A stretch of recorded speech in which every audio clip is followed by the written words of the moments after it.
Boa noite a todos. Nesse primeiro momento vamos fechar nossos olhos e fazermos a nossa prece de abertura. Vamos assim, bem sintonizados com a espiritualidade maior.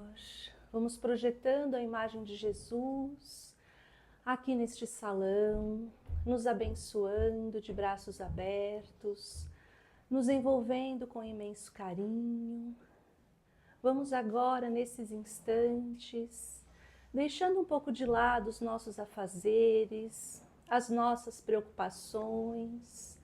Vamos procurando nos alinhar com o Cristo, com a sua mensagem de amor, trazendo o pão da alma, o pão do Espírito para os nossos corações.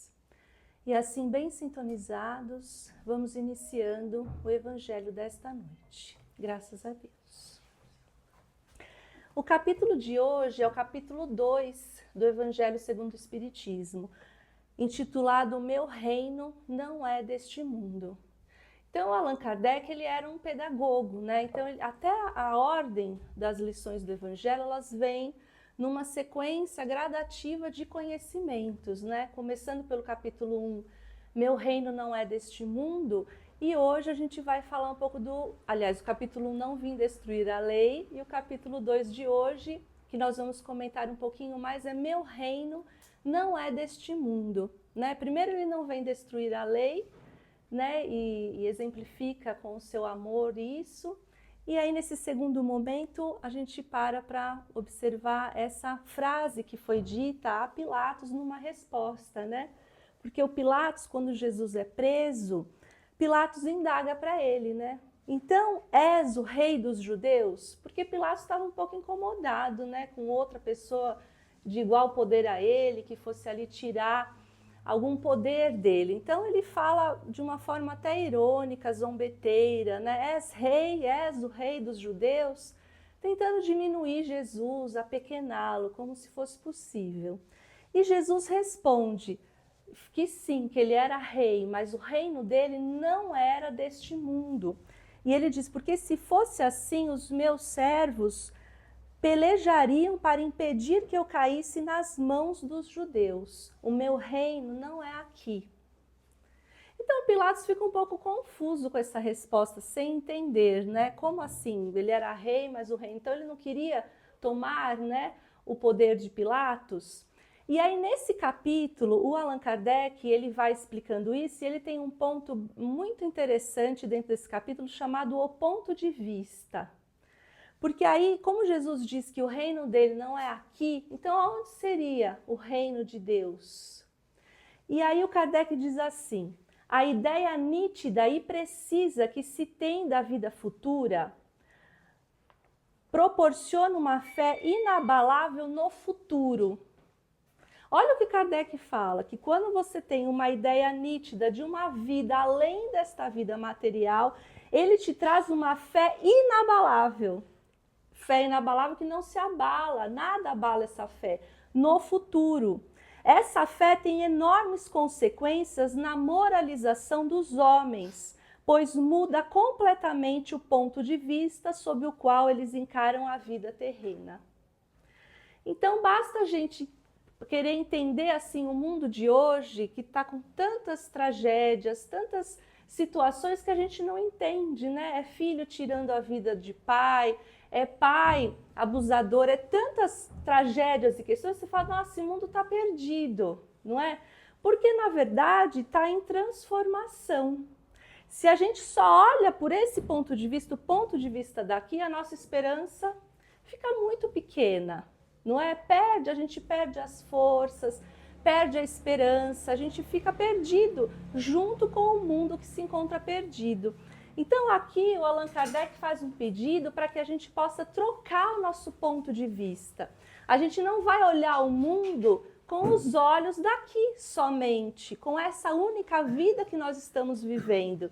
Ele fala para nós olharmos a vida de um plano maior, do mais alto, tendo em vista a vida futura. E aí quando a gente faz essa troca de posição desse ponto de vista, tudo muda. que é o que ele fala aqui, você fica com uma fé inabalável na vida futura. Então você não se apega às coisas que estão acontecendo aqui agora, porque você sabe que todas elas têm um porquê e uma razão dentro desse processo de transição planetária que nós estamos vivendo. Então o mundo hoje, nós aqui em 2026, estamos passando pela transição planetária. Então tudo que está acontecendo já era esperado. De um planeta que sai da prova e expiação para ir para a regeneração. Então nós sabemos que por volta de 2057 é que de fato vai se estabelecer a regeneração. Mas aí você me diz, então no dia seguinte vai estar tudo um paraíso, tudo arrumado, o planeta vai estar lindo. Não, a gente pode pensar como um dia de 24 horas. Esse 2057 seria as primeiras horas da madrugada. Como são as horas da madrugada? Escuras, muito escuras, sombrias. Precisa vir perto das 6 da manhã para o sol começar a clarear. Então esse 2057 está lá, na primeira hora desse dia que a gente pode comparar como sendo o nosso processo de transição planetária indo para a regeneração. Então vai aí alguns séculos para a gente chegar na 6ª hora da manhã e o dia clarear. Então provavelmente na próxima os nossos filhos e netos vão desfrutar de um mundo cada vez melhor. Como é a regeneração? Prova e expiação que nós estamos, nós conhecemos, que é o mal tem um tamanho maior do que o bem, não é? Ele prevalece. Mas na regeneração há uma troca, então o bem já vai crescer mais, dando mais espaço, porque inclusive estão vindo seres de outros planetas para cá, para transformar. E muitos que ainda estão arraigados ao mal, sendo convidados a habitar outros planetas. É essa justamente a regeneração, a vinda, né? Essa transição planetária. Então, quando Jesus propõe que o reino dele não é deste mundo, ele nos propõe duas visões, dois pontos de vista. Então, ou você está no ponto de vista material, que é esse ponto de vista que muitas vezes nos traz a desesperança de ver o mundo tal qual está, ou você olha sob o ponto de vista espiritual, que aí é onde tudo se transforma, porque a sua fé ela fica inabalável. E ele vai descorrendo e diz assim, a morte, por exemplo, então, ela perde o seu aspecto assustador, porque você já sabe que tem vida que te espera após a morte biológica, a morte física. Numa visão, num ponto de vista espiritual, por exemplo, tem um médico oncologista, Dr. Décio Yandolin, que ele é um médico gastro-onco, e ele trata de muitos pacientes terminais, e ele conversa com os pacientes, né?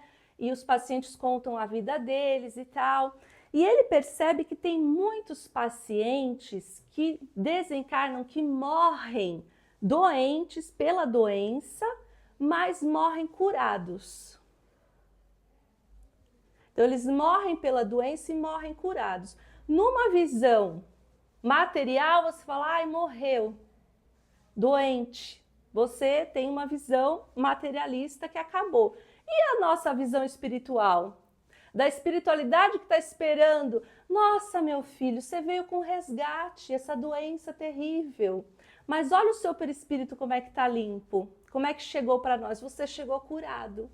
Porque você estava doente no plano espiritual, estava com marcas no perispírito que precisavam limpar. E como é que é o processo da reencarnação? O nosso corpinho é que nem o carvão de um purificador de água. Ele impregna-se das marcas do perispírito, que muitas vezes se apresenta como uma doença, e aí às vezes a pessoa desencarna, mas era o processo que ela precisava para limpar o perispírito. Então ela desencarnou, morreu doente, mas morreu curado. E ele falou, tem outros pacientes que ficam doentes, se curam da doença, mas continuam doentes da alma.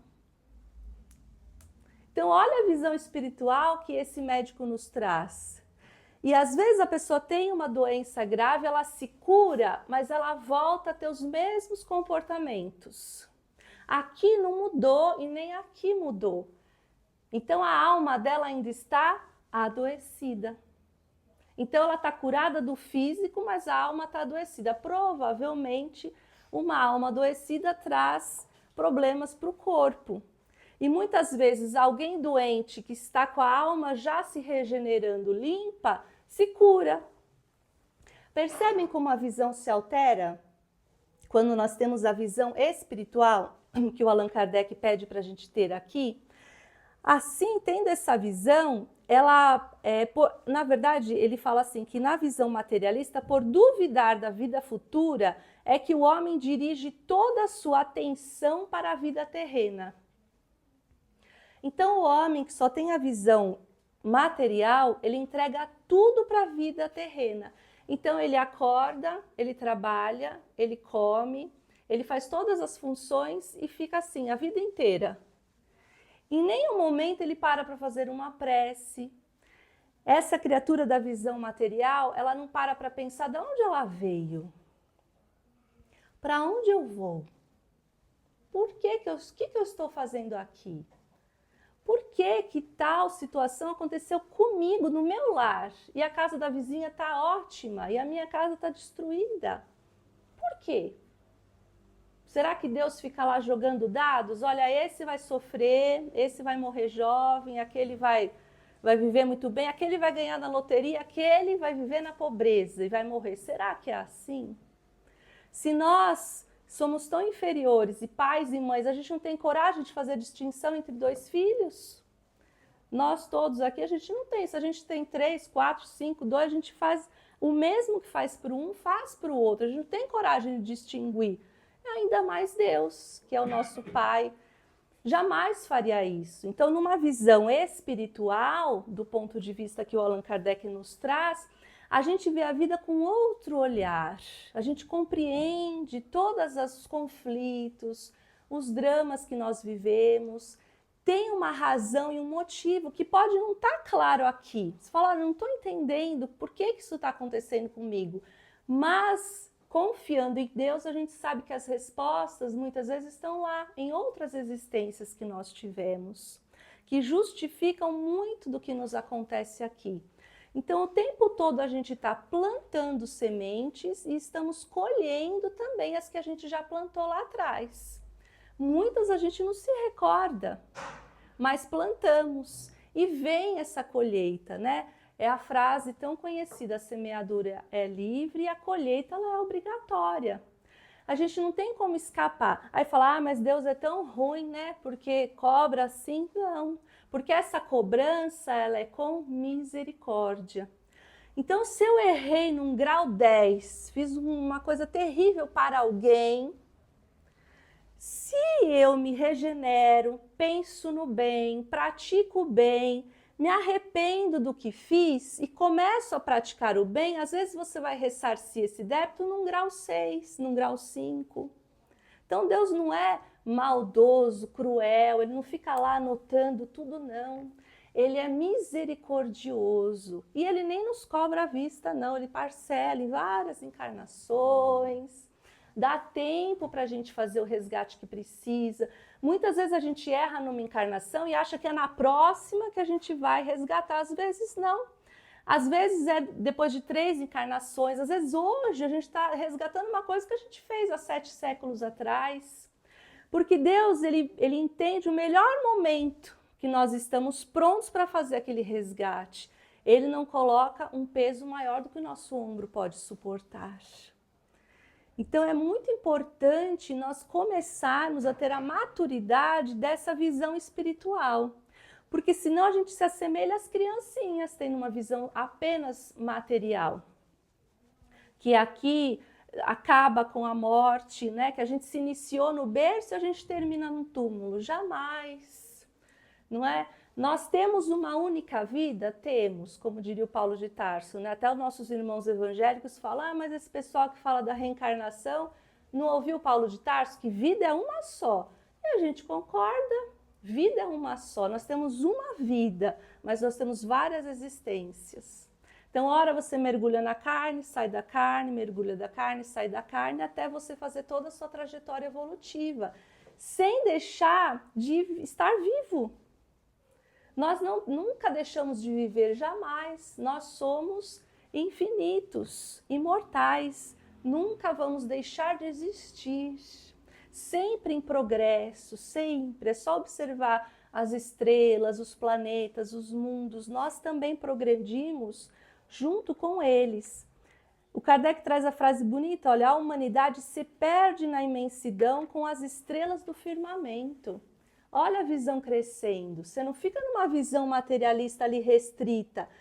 A sua vida, né, como a gente fala, não é só pagar boleto e ficar assim, não é só isso não. A nossa vida é muito maior, é muito mais ampla, basta que a gente tenha o olhar de enxergar essas verdades, para não ficar preso na pequenez, né, do olhar material. Tem um filósofo dinamarquês de 1846, ele escreveu a frase: o desespero humano é não ser quem é, para se tornar quem não é. Olha, em 1846, ele falou que o maior drama da criatura humana é tentar ser quem o desespero é não ser quem é, para se tornar quem não é. Então, principalmente na atualidade, a gente tem muitas vezes tendência à comparação, principalmente com as redes sociais, né? Você tá lá na maior dureza, num dia difícil, você abre a rede social, a pessoa tá lá, toda em festa, toda bonita, toda assim, você fala, ai meu Deus, mas a minha vida tá tão horrível, não é? E da fulana tá tão boa. E aí a gente quer tentar, às vezes, ser igual, quer fazer igual, quer ir onde a pessoa foi, quer comprar a roupa que a pessoa está usando, porque a gente quer ter aquela felicidade que a gente pensa que a pessoa tem. E muitas vezes a pessoa está lá postando uma foto, mas nos bastidores não está tão bom quanto ela postou. E a gente não viu esses bastidores, né? Então ele fala que o desespero da criatura humana é ser quem não é. Cada um de nós temos uma digital única. É tão bom não ser igual ao outro. Você descobrir valor em ser quem você é. Principalmente os jovens, né, que ficam às vezes perguntando quem que eu sou e às vezes preferem ficar em tribos com os amigos e acabam às vezes não sintonizando com o outro e achando que o problema está consigo. Mas não, é importante justamente nessa hora descobrir os seus talentos, descobrir a que você veio aqui na Terra, não é? Se enxergar como um ser único. Deus é abundante, Deus não é assim pequenininho para querer que todo mundo seja igual, não. Então, quando a gente descobre o nosso valor, a gente para de querer ser igual ao outro. E aí nós somos, verdadeiramente, genuinamente, vivemos a nossa essência. Aí tudo dá certo na nossa vida, tudo se encaixa. Porque às vezes a sua vida não é para ser igual a do outro, a sua vida é sua vida. Com as dores, com as felicidades, é a sua vida. Então, a gente precisa amar a nossa vida, amar quem nós somos, não tentar ser quem não se é. E aí a vida física, a visão material, fica assim, paradoxalmente, chamando a gente para a matéria. Então, na vida física, ela é finita. O nosso corpo físico tem um prazo de validade, não é? Tem uma hora, vai chegar um momento que ele vai parar de funcionar alguma coisa, a gente vai ter que se despedir. Então é difícil para a gente trabalhar com isso na expectativa de que nós somos imortais. A gente mergulhado no corpo se esquece um pouco, né? E acaba vivendo uma vida pequena, podando de nós as possibilidades que a gente pode ter. Então, quando nós temos sonhos, a gente às vezes poda por conta dessa visão restrita, né, material. Mas quando a gente consegue fazer essa diferenciação, a gente tem um amadurecimento, trocando a visão materialista pela visão espiritual. Sair um pouco de si, né? O Allan Kardec, quando ele fez a Gênese, tem uma parte lá que ele fala que quando ele estava com muitos problemas, que a vida estava ali muito amarga, ele fazia o exercício de se ver distante dele mesmo, se enxergar como uma outra pessoa. E ele fazia esse exercício, então ele percebia que as dificuldades se apequenavam diante dele. E aí ele fazia essa meditação, quando ele voltava mais seguro, mais tranquilo. E esse exercício é muito bom da gente fazer. Sabe quando dá aquele aperto no peito, aquela situação que não se resolve? A gente pode olhar para o céu e ver algo muito maior do que nós mesmos, muito maior do que o nosso problema, muito maior do que a nossa dor. E nesse momento a gente se sente pertinho de Deus, olhando, por exemplo, a imensidão das estrelas, um pôr do sol, uma flor. Cientificamente é provado que quando nós olhamos para uma flor, ela retira o que há de melhor em nós. Porque automaticamente a gente tem a expressão, ai que linda. Quando a gente fala assim, ai que linda, a gente pode estar ali triste e observar uma flor, esse ai que linda, ela puxou de nós o nosso melhor. Então, fazer meditação, fazer a prece, olhar a natureza, isso tudo nos conecta com a visão espiritual, com esse reino que Jesus veio trazer. Há mais de 2000 anos, ele está tentando mostrar para a gente esse reino e a gente está tão apegado à matéria que não está dando espaço para esse conceito do reino de Deus acontecer. Aonde está o reino de Deus? Será que nós vamos ser igual Judas? Judas acreditava que o reino que Jesus veio trazer era um reino com muro, com soldados, ali um palácio, um trono. Ele acreditava nisso. Na época, ele acreditava que Jesus fosse fazer isso e salvar o povo judeu. Por isso, até que ingenuamente, ele o trai, dando aquelas moedas para os soldados. Porque ele acreditava que Jesus ia ser preso temporariamente e depois se libertar para fazer esse reino. Tanto é que vendo que não aconteceu isso e vendo que Jesus ia ser crucificado, ele se suicida. De remorso de ver que o que ele fez levou Cristo à crucificação. O Humberto de Campos tem uma página muito bonita, onde ele vai até onde o espírito de Judas está. E aí a gente fica até penalizado, porque as pessoas até antigamente malhavam o Judas, tinha toda uma visão tão deturpada. Mas o Cristo, quando ele está ali nos últimos instantes da vida física dele, ele pede para os espíritos irem de encontro a Judas e ele próprio depois vai recuperá-lo nas regiões de sombra onde Judas estava. Tal era o seu amor por todos, mesmo aqueles que o traíram, que o vilipendiaram, que o machucaram. Então, essa é a visão espiritual. E aí a gente vê o mundo do jeito que está e muitas pessoas praticam o mal, muitas vezes nem por crueldade, mas por quererem o bem somente para si. Vocês já viram situações assim? Às vezes a pessoa vive desastrosamente e às vezes não é que ela é má, é que ela está num modo tão egoísta que ela só quer o bem para si, nem que para isso ela pise em quem tiver em volta. Essa é uma visão extremamente materialista. Então, o materialismo deixa a gente extremamente egoísta. E segundo Emmanuel, o egoísmo e a vaidade são as duas chagas da humanidade, o egoísmo e o orgulho. E a visão materialista te dá isso. Você tem que ser o melhor em tudo, você tem que performar em tudo, não é? Tudo que você faz, todas as suas coisas, tem que ser sempre o melhor, porque o mundo parece que te impele a isso. Mas e o Cristo? E o reino de Deus do Cristo? Será que ele quer alta performance? Ele ama a gente do jeito que nós somos agora, mas ele enxerga o que nós seremos. Então, ele não quer alta performance, ele quer que a gente vá praticando o bem e o amor dentro das nossas possibilidades. Então, esse é o reino de Deus, né, que o Cristo veio nos trazer. Gostaria que vocês lessem esse ponto de vista que é muito bom. E para encerrar, eu gostaria de contar uma história. Essa história está no livro Apólogos e Contos de Humberto de Campos, o irmão X, né, na psicografia Santa de Chico Xavier. Essa história é a da leprosa e o Cristo. Então conta-se, segundo Humberto de Campos, quando Jesus estava lá em Betsaida, que ele estava pregando, não é? E Jesus era alguém muito especial. Ele era alguém que passava e chamava muito a atenção.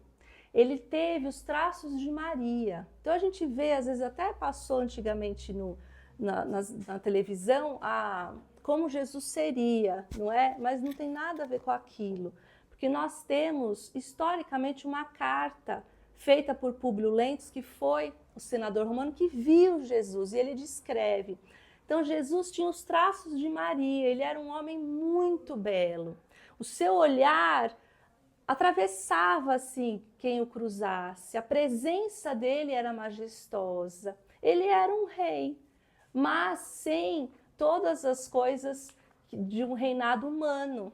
Ele tinha a soberania espiritual, a nobreza de espírito. Então, quando Jesus se apresenta, uma certa mulher se encanta.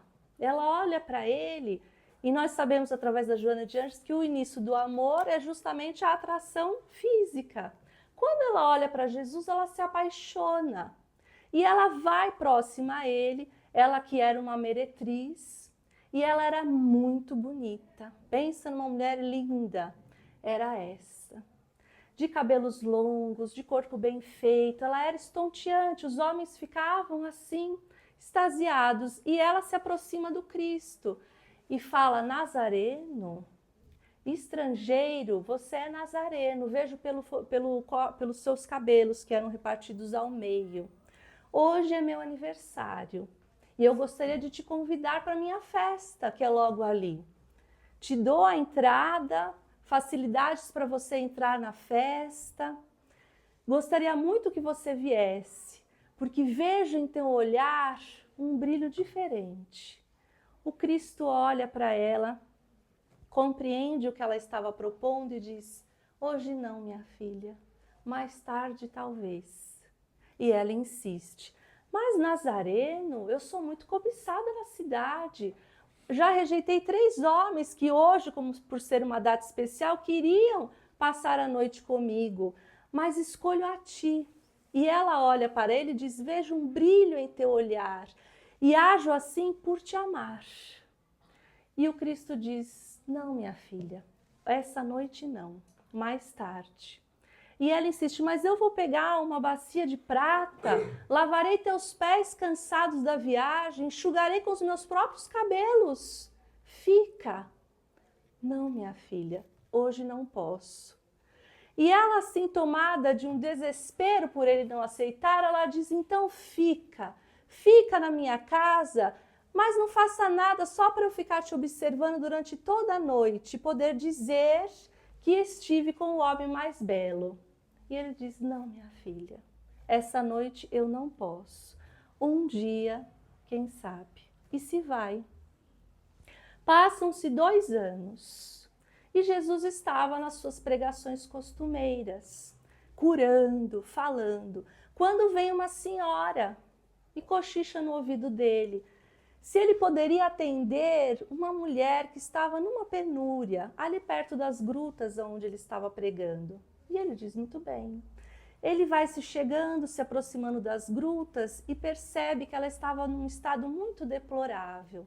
A lepra já havia tomado conta de todas as suas carnes. O odor da putrefação das carnes estava toda naquela situação. E o Cristo chega e olha para ela. E ela de pronto não reconhece, diz: mas quem está aqui? Eu não vendo, quer perfume? Eu não vendo mais perfumes, só a podridão. Olha o que os homens fizeram comigo. Se você deseja alguma coisa de mim, não posso mais dar-te nada. Vá, corra, se salve. E aí ele pega, passa a mão nos cabelos dela, que já estavam todos a cair naquele estado, olha para ela e fala assim: vejo uma luz em teu olhar. E ela diz: Nazareno, mas agora que voltaste, agora que já não presto mais para nada, voltaste agora, nesse estado que estou? Aí ele diz que sim, e ela diz: depois que tu te fostes naquela noite inesquecível, eu mudei. A alegria do mundo já não mais me satisfazia. Os dinheiros que eu tinha, eu os doei, não faziam mais sentido. A tua imagem não me saía da cabeça. A minha vida se transformou. E toda noite eu acendia uma luz, esperando que um dia você voltasse. mas não esperava que fosse justo nesse dia onde eu estou prestes a morrer. E aí ele olha e nota nela uma luz diferente no seu olhar. E aí, repetindo a frase que ela lhe falou, ele olha para os olhos dela e diz: vejo em ti, nos teus olhos, uma luz, um brilho diferente. E ajo assim porque ele já estava abraçando ela e carregando nos braços por muito te amar. E quando ele diz isso, ele encosta ela no peito, aconchegando, aí diz: o seu corpo já não mais serve para nada, então me dê tua alma, para que você possa viver em meu reino, que está preparado para ti. E ela desencarna nos braços dele, deixando um corpo leproso, todo alquebrado, mas o espírito reluzente, porque a alma dela havia se transformado apenas no contato de alguns instantes com o Cristo. Todos nós temos essa mulher desesperada dentro de nós, de algum tamanho, e todos nós precisamos do Cristo para nos renovar, todos nós. Então que nós possamos entender o que o Cristo quer de nós. Ele está nos ofertando esse reino de Deus, que não é um palácio circunscrito, não está nos bens materiais, no ganho material, está no ganho de si mesmo. É vencer a si mesmo no mundo, mesmo estando no mundo. Então que nós possamos fazer o exercício de enxergar o reino de Deus na nossa vida, fazer o exercício de procurar olhar com a visão espiritual e não com a visão material, principalmente quando os problemas surgirem na nossa existência, porque aí a gente vai perceber que eles se apequenam. E a mão de Deus e a presença de Jesus nos auxiliam a transpor as sombras do mundo, para que um dia nós também, tal qual ela, cheguemos vitoriosos no plano espiritual, no reino de Deus. Que vocês possam ler esse capítulo, que é muito bonito. Agradeço a atenção de todos. E agora vamos para nossas vibrações de encerramento. Que nesses instantes nós possamos sentir a presença amorosa dos benfeitores espirituais, a nos abraçar, a nos envolver, que possamos sentir as mãos invisíveis da espiritualidade que nos pacificam, que retiram de nós as preocupações excessivas, as dores mais profundas, trazendo o alento e a paz de que todos nós necessitamos. Vamos abrindo os nossos corações em vibrações de amor e de paz, por essa casa de oração que nos acolhe, por todos os seus trabalhadores e assistidos.